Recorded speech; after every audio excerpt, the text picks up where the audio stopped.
मुख्यमंत्री अरविंद केजरीवाल ने प्रदूषण पर प्रहार करने के अपने प्लान पर अमल करना शुरू कर दिया है। पहले चरण में ग्रीन वॉर रूम बनाने के बाद अब दूसरे चरण में एंटी डस्ट ऑपरेशन का आगाज हो गया है।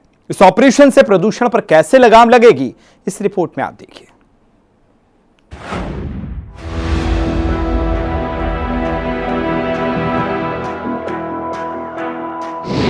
दिल्ली में शुरू किया गया anti dust operation.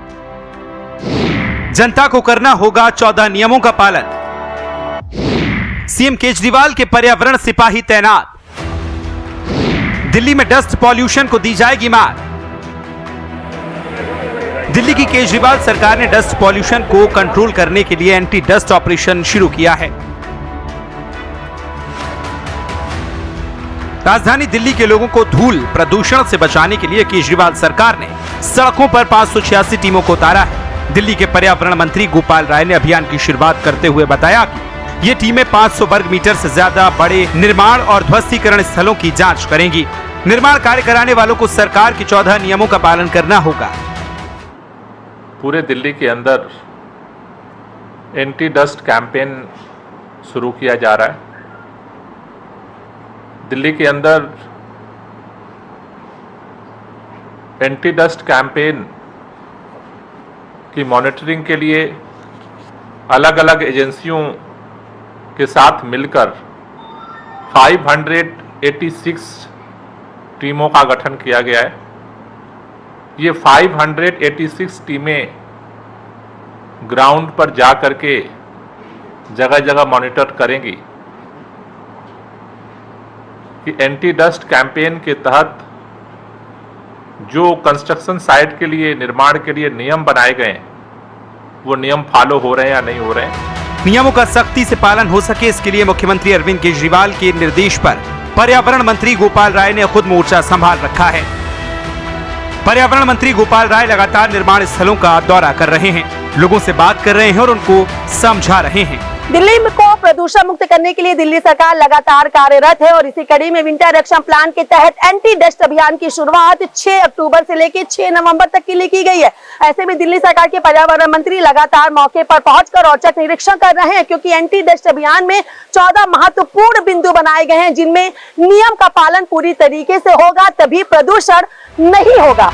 Anti dust operation को सफल बनाने के लिए दिल्ली सरकार ने 14 नियम बनाए हैं। नियमों का पालन न करने वालों पर कार्रवाई की जाएगी और जुर्माना भी लगाया जाएगा। नियमों के तहत 500 स्क्वायर मीटर से ज्यादा कंस्ट्रक्शंस का वेब पोर्टल पर रजिस्ट्रेशन कराना अनिवार्य है और 5000 स्क्वायर मीटर से ज्यादा कंस्ट्रक्शन साइट पर एंटी स्मॉग गन लगाना अनिवार्य किया गया है। गौरतलब है कि मुख्यमंत्री अरविंद केजरीवाल ने 30 सितंबर को 15 पॉइंट के जिस विंटर एक्शन प्लान को तैयार किया था, उसमें एंटी डस्ट ऑपरेशन भी शामिल था। सीएम केजरीवाल ने उस वक्त सारे नियम बताए थे। धूल का प्रदूषण रोकने के लिए 6 अक्टूबर से एंटी डस्ट कैंपेन चलाया जाएगा, जिसमें एक तो है कंस्ट्रक्शन साइट्स, निर्माण जहां पे कंस्ट्रक्शन चल रही है, तो 500 स्क्वायर मीटर से ज़्यादा वाला जो कंस्ट्रक्शन साइट है, उनके लिए हमने कंपलसरी कर दिया है कि आपको हमारे वेब पोर्टल के ऊपर रजिस्टर करना है और डस्ट कंट्रोल का वहां पे रियल टाइम मॉनिटरिंग किया जाएगा। इसके लिए हमने 586 टीमों का गठन किया है पूरी दिल्ली में, जो कि जगह जगह जहां कंस्ट्रक्शंस चल रही हैं वहां पे जाके इसकी मॉनिटरिंग करेंगी और एंटी डस्ट हमारा प्लान जो है उसको इम्प्लीमेंट कराएंगी। 5000 स्क्वायर मीटर से ज़्यादा का एरिया जहां जहां है कंस्ट्रक्शन साइट का, वहां एंटी स्मॉग गन लगाना हमने कंपलसरी कर दिया है। इसके तहत पूरी दिल्ली में 233 एंटी स्मॉग गन लगाए जा रहे हैं। आपको बता दें कि विंटर एक्शन प्लान के तहत पहले चरण में 3 अक्टूबर को दिल्ली सचिवालय में एक वॉर रूम की शुरुआत की गई थी, जिसका शुभारंभ पर्यावरण मंत्री गोपाल राय ने किया था और अब योजना के दूसरे चरण में एंटी डस्ट ऑपरेशन शुरू किया गया है, ताकि दिल्ली को प्रदूषण के प्रहार से बचाया जा सके। गौरतलब है कि दिल्ली में सर्दियों के मौसम में प्रदूषण हर साल कहर ढाता है। दिल्ली का आसमान हर साल धूल और जहरीले धुएं से पट जाता है, लेकिन इस बार ऐसा नहीं होगा। ये दावा दिल्ली सरकार का है, क्योंकि दिल्ली के मुख्यमंत्री अरविंद केजरीवाल ने दिल्ली की जनता को प्रदूषण की परेशानी से निजात दिलाने के लिए पक्का प्लान तैयार कर लिया है, जिस पर अमल शुरू हो चुका है। ब्यूरो रिपोर्ट, हिंदी खबर।